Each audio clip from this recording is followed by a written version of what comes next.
Hello and welcome to this week's episode of Nacho Problems, where we turn ordinary recipes into extraordinary nachos. I'm Nacho Queen, but you can call me M. The last few months I've been really struggling with whether or not to continue this channel into 2024. And to be honest, I still haven't decided. But it's not 2024 yet, and I have one more recipe I've been wanting to try. I kept putting this off for one reason or another, but I've run out of excuses. So this week we're making shrimp and grits nachos. Shrimp and grits is a classic dish native to the southern US.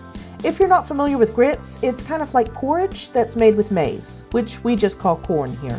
It's a popular breakfast food in certain southern states. So, let's get started. Step 1, the chips. We're going to try and turn the grits into our chips, and for that we need 2 packets of instant grits. Now, I know if there are any southerners watching this, they are losing their minds that I'm using instant grits. But hear me out.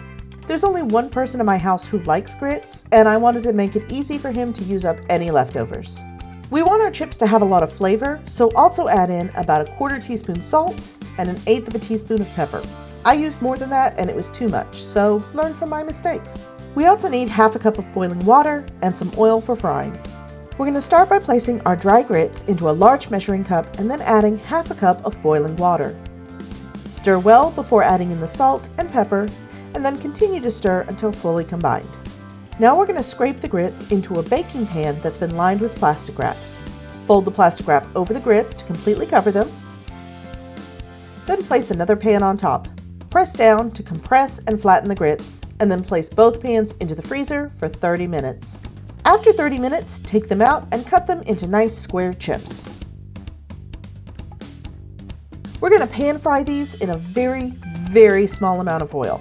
And if you're wondering why my stove is such a mess, let's just say that plan A was to deep fry them, and well, they kinda fell apart. So, anyway, minimal oil. You need some so that they'll get crispy, but just a little. Cook these for about 2 minutes on each side, but be careful not to turn them too soon, or again, they'll fall apart. Once crispy, just remove them to a paper towel lined plate while we move on to Step 2, the cheese. Now, if you've been watching this channel for a while, you'll know that our cheese is rarely actual cheese. I mean, even when we did mac and cheese, our sauce wasn't cheese.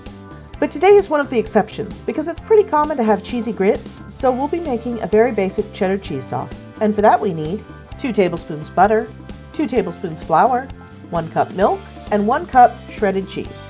I'm using sharp cheddar, but you can use whatever cheese you prefer as long as it melts well. Start by melting your butter in a small sauce pot over medium heat. Then add in your flour and whisk to combine. Cook for about 2 minutes and then stir in your milk.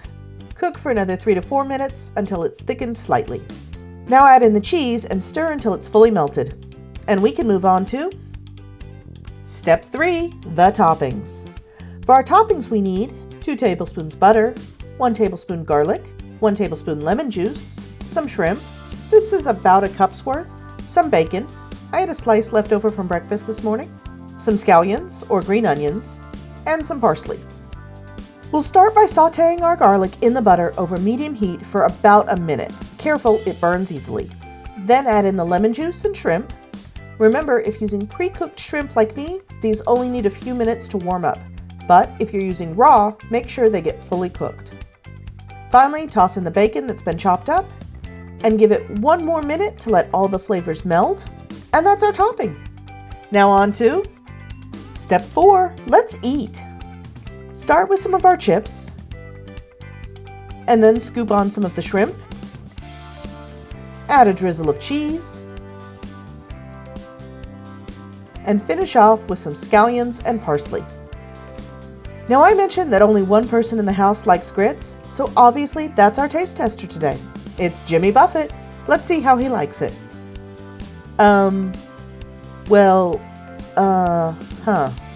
Okay, let's get him a fork. So the grits crisped up nicely when fried, but completely fell apart once topped with cheese. So, not our most successful nacho recipe. Now, Jimmy said that the flavor was great, but the chips just didn't work as chips. And that's just life. Sometimes you knock it out of the ballpark, and sometimes you're crying over soggy nachos. Well, that's all for this week. I hope you enjoyed it. If so, give it a like and please consider subscribing if you want to see more nacho videos. If you have an idea for a future video, you can leave a comment below or tag me on the site previously known as Twitter. I'm at NachoProblemsYT. I've also linked my Blue Sky below, but you won't find me on Facebook, Instagram, or Threads. Now, 2024 is just a few days away, and I need to finalize my New Year's resolutions. But that's not your problem. Thanks for watching, and I'll see you soon.